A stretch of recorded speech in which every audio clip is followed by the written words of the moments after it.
The world was stunned to learn country legend Dolly Parton had passed away August 25th. The script presents Dolly Parton's life as an extraordinary journey from poverty in rural Tennessee to international fame, immense wealth, and a legacy built largely on her own terms. It portrays her not simply as a country music icon, but as a songwriter, entrepreneur, philanthropist, and fiercely independent businesswoman who understood the value of owning her work.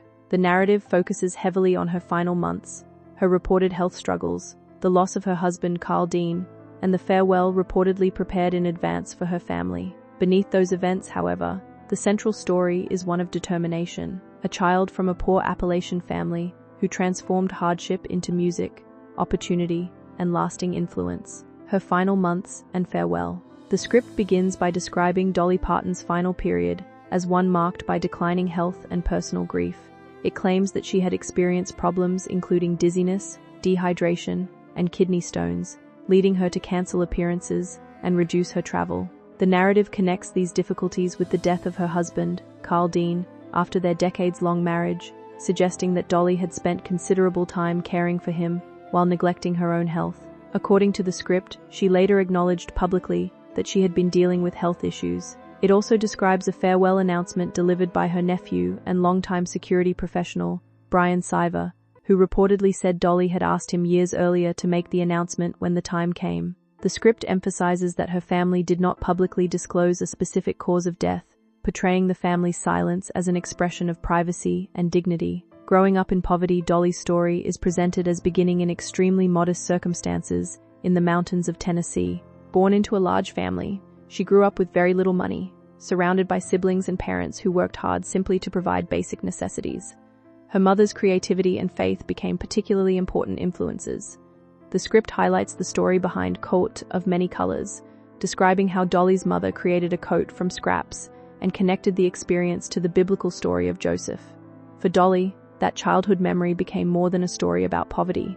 It became an example of how hardship could be transformed into something meaningful. Music entered her life early. She performed in church as a child, appeared on local radio, and eventually recorded music while still young. After graduating from high school, she left Tennessee for Nashville, carrying little more than ambition, talent, and a determination to build a career. Finding her voice in Nashville did not immediately offer Dolly the success she would eventually achieve. She spent years developing herself as a songwriter and learning how the music business operated. Her breakthrough came through the Porter Wagoner Show, which gave her national exposure and established her as a recognizable performer. Yet the relationship also became a crucial lesson in independence. Dolly eventually decided that she needed to leave the show and pursue her own direction. Rather than allowing the emotional difficulty of leaving to silence her, she turned the experience into music. I Will Always Love You became her farewell to Wagoner, transforming a painful professional separation into one of the most enduring songs in popular music. The script uses this moment to illustrate a defining characteristic of Dolly's personality. She could deeply appreciate the people who helped her, while still insisting on the right to control her own future. The decision that changed her fortune. One of the script's central episodes concerns Elvis Presley's interest in recording I Will Always Love You. According to the narrative, Dolly was presented with terms that would have required her to surrender a substantial portion of the song's publishing rights. Although recording by Elvis could have provided enormous exposure and financial opportunity, she ultimately refused to give up ownership. The decision was emotionally difficult, but the script portrays it as one of the most important choices of her career. Years later, Whitney Houston recorded the song for The Bodyguard, transforming it into a worldwide phenomenon.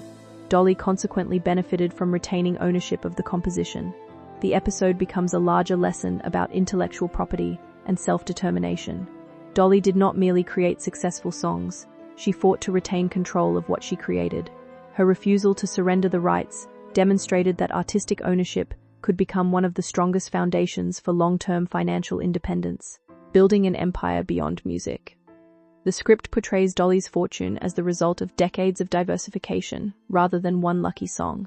Her enormous songwriting catalog forms the foundation, with thousands of compositions generating continuing royalties through recordings, performances, licensing, film, and television. Dollywood represents another major part of her business legacy, connecting her wealth directly to the Tennessee community where she was raised. The narrative also points to entertainment projects, licensing, merchandise, real estate, and other commercial ventures as parts of the broader empire she created. Different estimates of her wealth are presented, illustrating how difficult it can be to calculate the value of an extensive collection of intellectual property and private business interests. Yet the script argues that the exact figure matters less than the underlying achievement. Dolly built wealth through creativity, ownership, persistence, and carefully chosen business decisions, rather than through inheritance or marriage. Philanthropy and an enduring legacy. Dolly's generosity is presented as equally important to her financial success. The script highlights her support for medical research and her long-running imagination library, which provides books to young children. Her philanthropic philosophy is portrayed as deeply connected to her childhood, particularly her memories of growing up without many books or financial resources. Rather than separating her business success from her generosity, the narrative presents both as expressions of the same values. Dolly's legacy therefore extends beyond songs, performances, and financial achievements. Her influence can be found in children receiving books, communities benefiting from economic activity, and generations of listeners finding comfort in her music. Ultimately, the script portrays her as someone who transformed scarcity into abundance and personal hardship into creative expression. Her greatest legacy is described not simply as the fortune she accumulated, but the enormous cultural and human value she created and left behind.